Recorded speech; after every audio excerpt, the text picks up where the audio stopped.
Navidad es la fecha que se considera como la más mágica del año. Evoca dar y recibir, pero esto no lo salva de tener anécdotas aterradoras. Es por eso que hoy les traigo 3 historias terroríficas que ocurrieron en Navidad. Hola nuevamente y bienvenidos a un relato más del Espantapájaros. Comenzamos.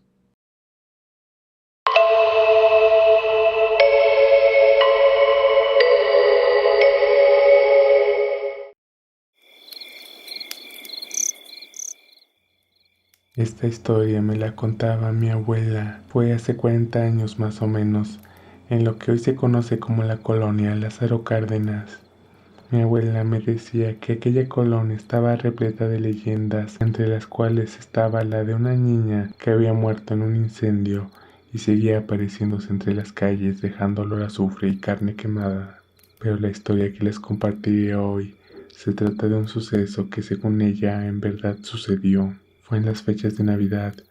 Cuando nos contaba la historia a mí y a mis primos nos daba mucho miedo y hasta la fecha nos sigue sacando un poco de temor. Decía mi abuela que cuando ella era pequeña tenía 2 amigos que eran sus vecinos. Sus nombres eran Paco y Luis. Los 3 eran muy unidos y siempre jugaban hasta altas horas de la tarde. Empezó diciembre y la Navidad ya se acercaba. Como siempre, ellos estaban muy emocionados por la llegada de Santa Claus, pues estaban ansiosos de recibir sus nuevos juguetes y poder estrenarlos en la calle. Sin embargo, cierta noche hubo un escándalo en la colonia. Paco, el amigo de mi abuelo, había desaparecido. La última vez que se le había visto fue jugando con Luis. Luis estaba en el techo de una casa, completamente pálido y totalmente asustado, en shock. Cuando se le preguntó del paradero de Paco, el niño no reaccionaba y solo decía que Santa Claus se lo había llevado. La gente inmediatamente empezó a buscar al niño, pensando que lo habían secuestrado. Luis no daba detalles de lo que había pasado, solo decía que Santa Claus se lo había llevado. Pasaron los días y los meses, pero Paco no fue encontrado. Un día, hablando con mi abuelita, Luis le dijo con detalle lo que había sucedido esa noche.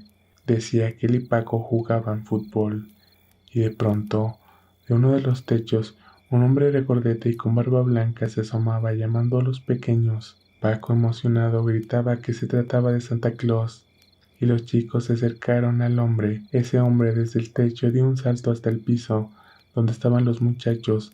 A Luis le figuró que ese hombre había flotado por un momento. Luis decía que era exactamente como el Santa Claus que todos conocemos, pero a diferencia de Paco, él no le daba confianza. El señor tenía un costal. Paco se acercó al hombre y le preguntó que si en el costal tenía juguetes. Según Luis, aquel tipo tenía los dientes negros y feos, olía muy mal. El hombre le respondió a Paco que en el costal tenía papas y calabazas para cenar y que ya solo le faltaba el ingrediente final. En ese momento al hombre se le pusieron los ojos rojos como el carbón y empezó a perseguir a los niños. Agarró a Paco y se lo llevó arrastrando. Luis logró subir a la azotea del techo, donde fue encontrado, y vio cómo aquel hombre se llevó a Paco llorando y suplicando que lo dejara ir. Santa Claus babeaba diciendo que tenía siglos sin comer carne de niño y que esa noche se daría un festín con Paco. Luis nunca dijo nada. Pasaron los años y Paco no apareció. Con el tiempo, Luis olvidó ese suceso. Paco se le consideró uno más de tantos niños desaparecidos en el país. Mi abuelo ya murió, pero decía que estas fechas donde la gente cree en magia y milagros también atrae cosas obscuras que pueden llegar a ser siniestras y terroríficas, que por ello también debemos tener cuidado con aquellas cosas que no son para nada lógicas ni racionales. Era la temporada de Navidad y los Smith, tras tener una discusión con sus familiares, decidieron aceptar la invitación de un matrimonio amigo para ir a pasar las Navidades en su casa de campo, una propiedad enorme y muy antigua, que se encontraba en un páramo muy extenso. Robert y Charlie, los únicos hijos varones de la familia, se pasaron todo el camino martirizando a sus padres desde el asiento trasero. Ese coche de juguete era mío. No es cierto, yo lo vi primero. Me la vas a pagar. Mamá, Robert me está pegando. No es verdad, no es verdad. Fue Charlie el que lo empezó todo. ¡Basta ya los dos! Su madre los fulminó con una mirada desde el asiento trasero. Si no se calman ahora mismo, nadie recibirá sus regalos de Navidad. Enfurruñados por la amenaza, los niños permanecieron en silencio, aunque no dejaron de lanzarse miradas de desagrado durante el resto del viaje. Una vez que llegaron a la casa de Callan, el matrimonio que los iba a hospedar, todos bajaron del vehículo para conocer la propiedad. Mientras sus padres conversaban con sus amigos, Robert y Charlie optaron por ir a explorar la casa sin permiso. Entraban a los baños y abrían las puertas de las recámaras. En una de ellas vieron con sorpresa que una anciana estaba sentada en la cama, sonriéndoles. Rápidamente bajaron a buscar a sus papás. Mamá, mamá, hay una vieja en una habitación. ¿Ya estuvieron metiendo las narices donde no les llaman? Su madre volvió a mirarlos enojada. ¿Qué les dije de comportarse bien cuando salimos de casa? Pero como los niños insistían, los Callan tuvieron que intervenir para tranquilizar a sus amigos. Deja a los niños, seguramente están jugando. Aquí no vive nadie más que nosotros, aseguró sonriendo de una manera que no daba buena espina. La casa pertenecía a nuestra tía que lamentablemente murió. Ya estaba muy anciana. Esa noche todos cortaron el pavo navideño y cenaron en el gran comedor. Luego de cantar algunos villancicos, los niños se fueron a dormir en la habitación que habían preparado, pues mañana habría que levantarse temprano para abrir los regalos. Poco después de la medianoche, Robert despertó alertado por un ruido. Miró hacia la puerta de atrás, casi se desmayó cuando vio que la misma anciana de horas atrás estaba allí, mirándolos fijamente. La mujer esbozó una tétrica sonrisa y rió por lo bajo, despertando a su hermano.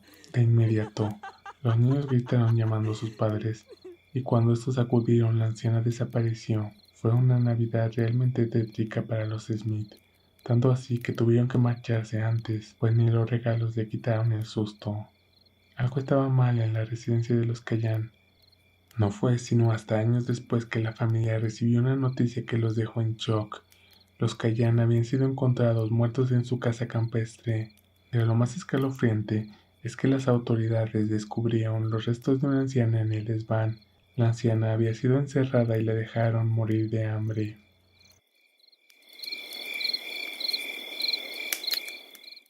Eran las 12 de la noche del día previo a Navidad de 1997, en San Nicolás de los Garza, Nuevo León. Pedro había llevado a su esposa y a sus dos pequeños hijos a la central de autobuses, ya que iban a pasar las fiestas con familiares que residían en San Luis Potosí. Al regresar a la casa encendió el televisor para dar tiempo a que lo venciera el sueño y poder descansar, pues a la mañana siguiente tenía que levantarse temprano para ir a su trabajo como reportero en una radiodifusora local. Antes fue a cepillarse los dientes en el cuarto de baño. En eso estaba cuando escuchó espeluznantes gritos quejumbrosos que parecían proferir de un ser de ultratumba. Pedro, que se consideraba ateo, siempre había rechazado ese tipo de historias y cavió la cabeza. Tal vez se trataba de un hombre moribundo, víctima de un sufrimiento atroz, acostumbrado a caminar de noche allá en su pequeño pueblo de San José, sin que lo sobresaltara, más allá de poner todos sus sentidos alerta. Los aullidos de coyotes, el ular de los búhos, el sorpresivo correr de un animal asustado por entre los matorrales, pero esta vez se sintió paralizado por una extraña sensación de miedo. Pedro quiso portarse racional, pensó que en la televisión transmitían alguna película de terror, pero al volver a su cuarto, ya frente al televisor, comprobó que había un programa que nada tenía que ver con los quejidos que escuchaba. Bajó totalmente el volumen del aparato. Para su sorpresa, aquellos lamentos seguían escuchándose, pero le parecía que ya no era uno, sino dos o más los seres que participaban en esa macabra sinfonía de terror. Tomó la grabadora de cassette que utilizaba para sus entrevistas. Como única arma a su alcance, la encendió y con ella en mano ascendió las escaleras hacia la planta baja de la casa. La acercó a la ventana que tenía el vidrio corrido. Estaba protegida por una tela de mosquitero y una estructura de barras de acero, y así estuvo grabando 2 o 3 minutos hasta que dejaron de escucharse aquellos lamentos que parecían proferidos por alguien que no atinaba ni siquiera a pedir auxilio, y solo se quejaba de un inmenso dolor, pero resignado, mientras se le iba escapando la vida, al tiempo que se escuchaban voces o cánticos en un idioma incomprensible. Quizá afectado por la extraña experiencia, el hecho es que Pedro no atinó a llamar a la policía, y temeroso de que algún criminal estuviera acechando escondido con algún puñal, solo se cercioró de que en el porche o en la calle enfrente de su casa no estuviera alguna persona muerta o herida. No había huellas ni sangre, ni notó nada fuera de lo normal. Como pudo conciliar el sueño, y al día siguiente, al probar su grabadora para ir al trabajo, comprobó con terror que no había tenido ninguna pesadilla, pues había quedado registrado aquellos quejidos que tanto lo habían intranquilizado.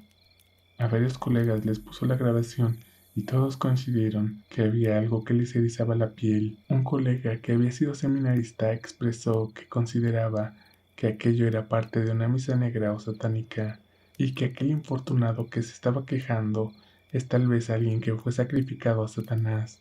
Pedro recordó que frente a su casa, a lo largo de una cuadra, había puras casas abandonadas por familias que no pudieron conservar sus inmuebles debido a la crisis que inició en el error de diciembre de 1994. Ingresó a esa galería de casas deshabitadas y en una de las más próximas a su vivienda encontró sobre la pared un dibujo con tinta negra y roja, una imagen de 2 metros de altura, semejante a un murciélago erguido sobre sus patas y con las alas desplegadas.